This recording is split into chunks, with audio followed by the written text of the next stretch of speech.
hi everyone, welcome to the Australian Formula One podcast. This is podcast number 106, and I'd also like to welcome you all to the opening round of the 2009 Formula One World Championship, starting at Albert Park. I'm joined by my esteemed colleague Pep, and mate, we've had some little bit of controversy off track and on, so it's shaping up to be a cracker of a start to the 09 season.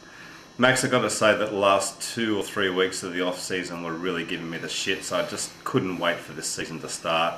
And it was really hard in the last couple of weeks. I just wanted the season to begin so badly. Yeah. And now we're here, mate, and it was great to have Friday practice. In Australia, of course, we're getting better coverage than normal, so it was finally.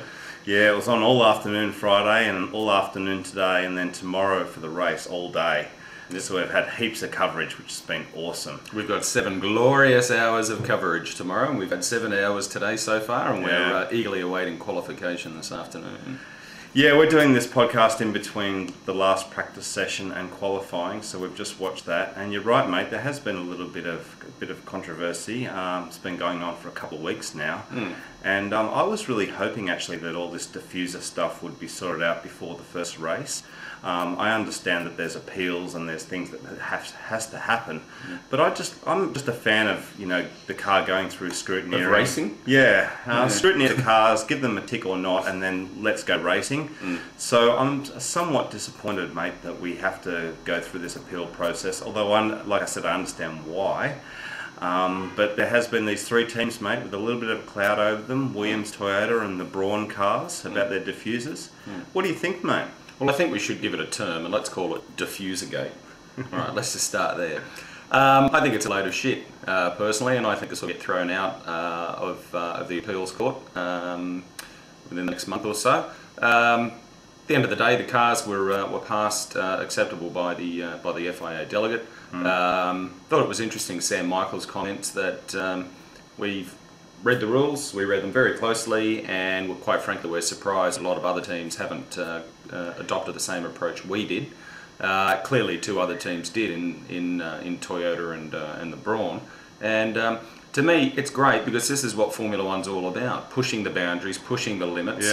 3 teams have found some way to do that, and the other 7 teams haven't. So good luck to them, I say, and I think from looking at the practice times that we've seen at Albert Park, it should come as no real surprise that your Toyotas and your Williams and your Brauns are up there or thereabouts. Yeah, they've definitely had the pace during practice, and how much of that's due to the diffuser, I don't know, but certainly it looks like the diffuser's delivering for them. A lot of it, I'd say.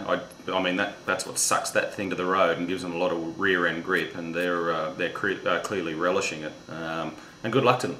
And we were saying just how stable those cars look through the corners. Just some of the other cars fighting the wheel and stuff, and they just bolted to the circuit, which means you're right. The diffuser's probably doing its job. Right. That Braun is sticking to the tarmac like shit to a blanket. It's not moving offline or anything like that, and it's looking good for the fledgling team. It is, mate. So I agree with you. If they've done something that is legal and they've got one up on the other teams, then good luck to them. And the other teams will copy, of course. I'm getting the feeling from reading in some of the press articles that it's not going to be that easy or quick for them to do that. And of course they have to wait for the appeal before they can do that anyway. But they'll catch up and they'll create their own diffusers and we'll have to see in a couple of races' time, I guess. Mate, I'd say that these teams have already made phone calls back to the factory. Start getting onto it. In fact, I'd be surprised if it hasn't already occurred, because clearly these guys' cars are at an advantage, and again, if the FIA have deemed them legal, then the others have no choice but to follow and re-engineer their diffusers. Well, of course, for this Grand Prix, we've got some twilight racing, Max, so they're going to be qualifying very soon about the race time, and they had practice yesterday in the race time, so they're going to have to deal with that as well. So let's talk about our tips, mate. Let's give our tips for the race, and I've got to say this was really, really difficult for me, and I know for you as well, to give the tips for this race.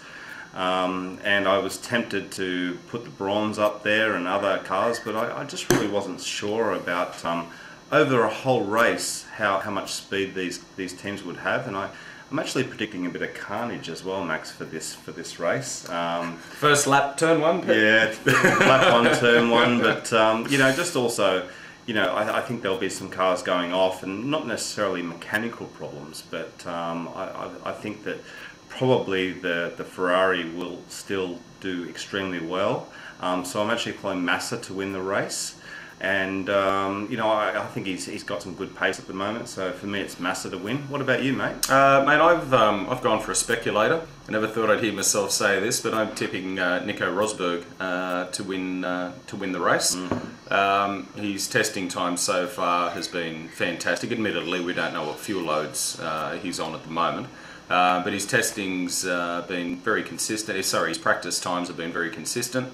And he looks good in the car, he looks comfortable in the car, and I think Williams have pulled one out of the box this year. So it's boding well for him. And the other reason I'm picking Rosberg is because of the form of Nakajima.